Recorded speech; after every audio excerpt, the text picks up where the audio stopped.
But we have now provided that language and that metric. So you're sort of permanent as opposed to a quick fix. We would like to think so, clearly. Man proposes, God disposes. So, I'm not counting my chickens before they've hatched, but we'd like to think we are very permanent, yes. James, you mentioned the word trainer and a coach. What would you say is the essential difference between a trainer and a coach? Well, that's a very good question, Jeremy, a very good question. As I really see it, the trainer is somebody who takes on multiple people through a learning journey that can be very, very personal, or it can be very informational. It can be either, but takes people through a staged set of processes where they are the expert and they have the knowledge which they are imparting, and they set up a scenario, perhaps role play or whatever, simulations, whatever, to enable other people to get that level of skill and knowledge and development.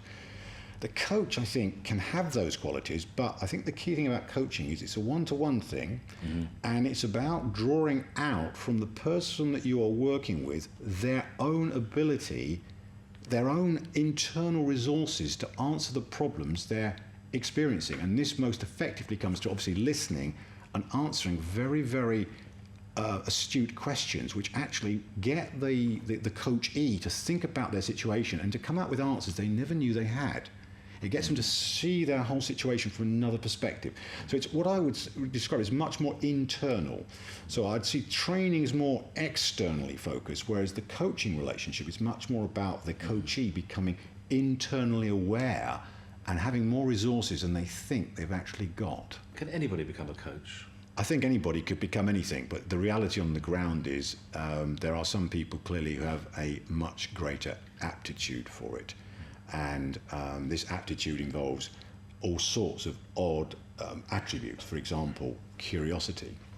I think one thing about being a very effective coach would be you are literally curious about other people. You like the opportunity to be able to sit there and talk to them and ask them about themselves, and you don't know what they're going to tell you, and this is really revealing. I think a second thing is empathy, which again is a skill that's very difficult to teach, and not everyone has naturally got this. I think it can be developed, but with some people, if they've not had the love from their parents early on, it's very difficult later on to get that sense of empathy with other people.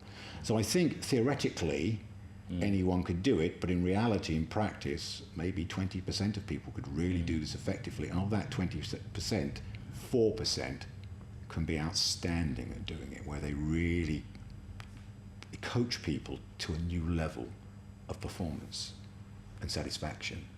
And that's really what we want. We want to have people who are outstanding who do this with us so that we can actually realise our potential. Excellent. And you can be contacted through motivationalmaps.com, is it?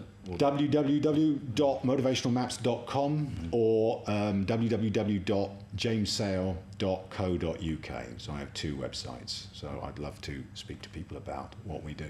Excellent. James, thank you very much indeed. Thank you very much, Jeremy. Marvellous. Cheers.